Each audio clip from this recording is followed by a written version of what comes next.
Syria में विद्रोहियों ने अपना कब्जा जमा लिया है। सीरिया के राष्ट्रपति बशर अल असद देश छोड़कर भाग चुके हैं। सीरिया के आर्मी कमांडर ने असद सरकार के खात्मे का ऐलान कर दिया है और सेना ने भी विद्रोहियों के सामने सरेंडर कर दिया है। इधर पुलिस मुख्यालय से लेकर टीवी नेटवर्क तक विद्रोहियों ने कब्जा जमा लिया है। दमिश्क की सड़कों पर विद्रोहियों के तोप टैंक गूंज रहे हैं। इसी बीच मिलिट्री ऑपरेशंस कमांड ने टेलीग्राम पर एक पोस्ट में लिखा, हम तानाशाह बशर अल असद से दमिश्क शहर को आजाद घोषित करते हैं। दुनिया भर में विस्थापित हुए सभी लोगों के लिए एक आजाद सीरिया आपका इंतजार कर रहा है। इधर सीरिया के प्रधानमंत्री मोहम्मद गाजी अल जलाली ने रविवार सुबह एक रिकॉर्डेड संदेश दिया है, जिसमें उन्होंने कहा, हम लोगों की ओर से चुने गए किसी भी नेतृत्व के साथ सहयोग करने के लिए तैयार हैं। सरकारी कामकाज का एक सुचारू और व्यवस्थित बदलाव सुनिश्चित करने, राज्य की सुविधाओं को संरक्षित रखने के लिए हर संभव सहायता की पेशकश करते हैं। पीएम गाजी अल जलाली ने सीरियाई लोगों से सार्वजनिक संपत्तियों को नुकसान न पहुंचाने की अपील की है। उन्होंने कहा, मैं यहाँ अपने घर में हूँ, कहीं नहीं गया और ना ही इसे छोड़ने का इरादा है। शांतिपूर्ण तरीके से सार्वजनिक संस्थानों, राज्य की सुविधाओं के संचालन को जारी रखना सुनिश्चित करने और सभी नागरिकों के लिए सुरक्षा के लिए मौजूद हूँ।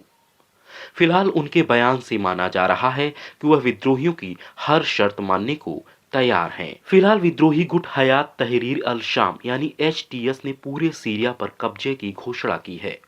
ऐसे में कई लोगों के मन में सवाल उठ रहे हैं कि आखिर क्या है एचटीएस। दरअसल हयात तहरीर अल शाम गुट कभी आतंकी संगठन अल कायदा की शाखा रहा है, जो 2016 में खुद को अल कायदा से अलग कर लिया था।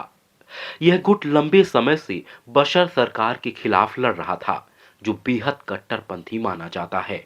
हयात तहरीर अल शाम का प्रमुख अबू मोहम्मद अल जोलानी है, जो एक इस्लामिक नेता है। जब जोलानी ने एचटीएस को अल कायदा से अलग किया था, तभी से इसका मकसद सीरिया की सत्ता से बशर अल असद सरकार को हटाना था।